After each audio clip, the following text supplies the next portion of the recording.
The fact remains that China has been obstructing India everywhere.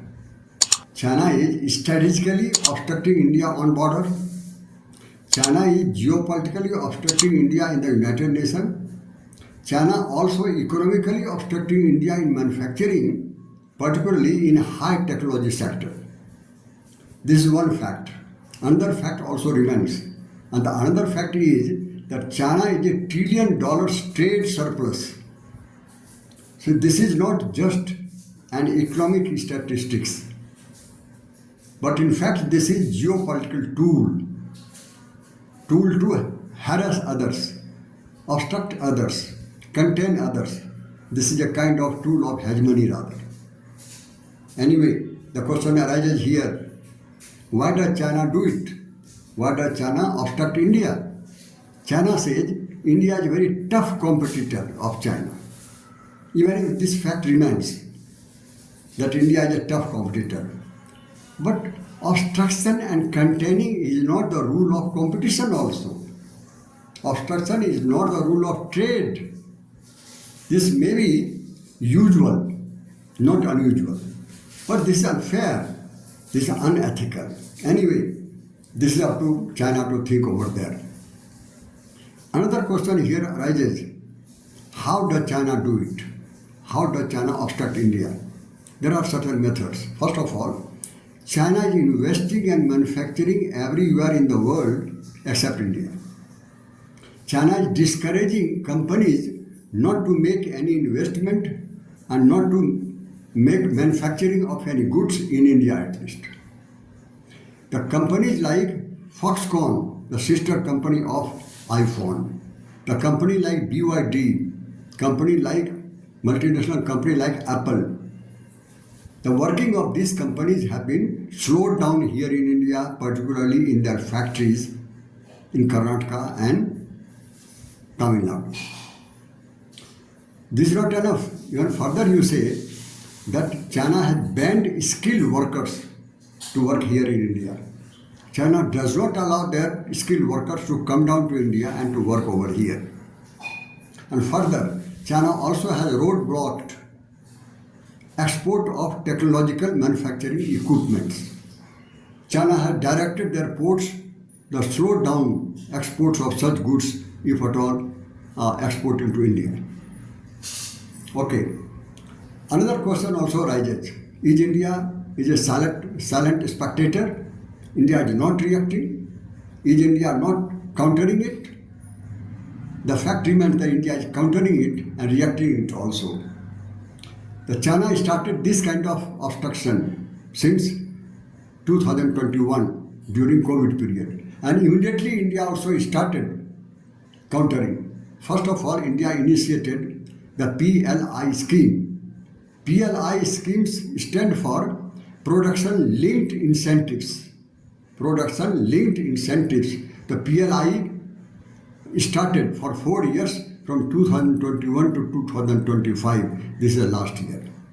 Anyway, the question arises, what is the purpose of this PLI?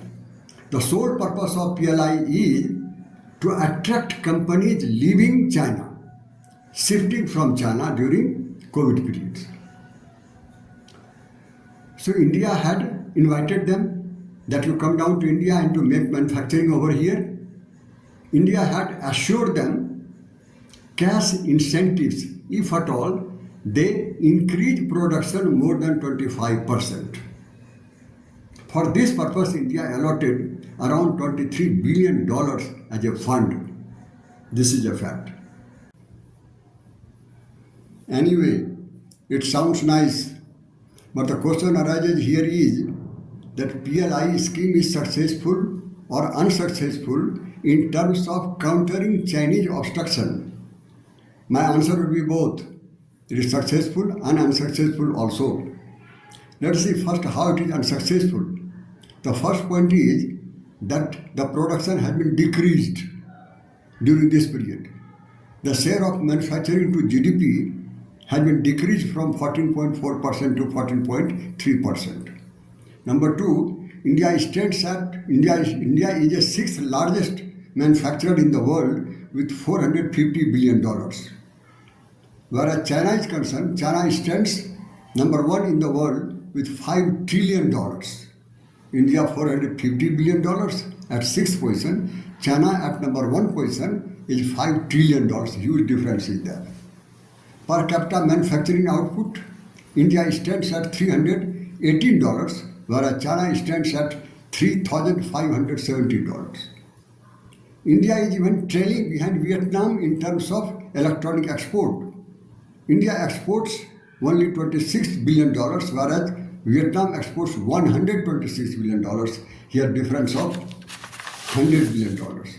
Now, in view of all these decreasing figures, Reuters says that PLI scheme has been abandoned. But I don't agree with them, because it is not totally unsuccessful, it is successful also. It is successful because the production has gone up at least $150 billion worth of goods during this period only. Even 37% succeeds. This PLI scheme succeeded 37%. 37% success of goal of the production. This is not less for 4 years. It is around 8%. Indian government has disbursed $173 billion out of the fund, $23 billion. If it is not successful, then why does India spend so much amount, $1.73 billion?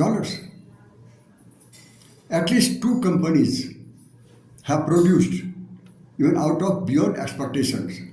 First of all, mobile phone. Mobile phone production surged by 63%.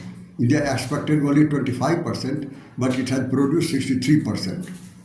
And in value terms, $49 billion India has sold phone to out of India. Then number two company is pharmaceuticals. Pharmaceutical production is even doubled. In value terms, it is $28 billion. These data speak of itself.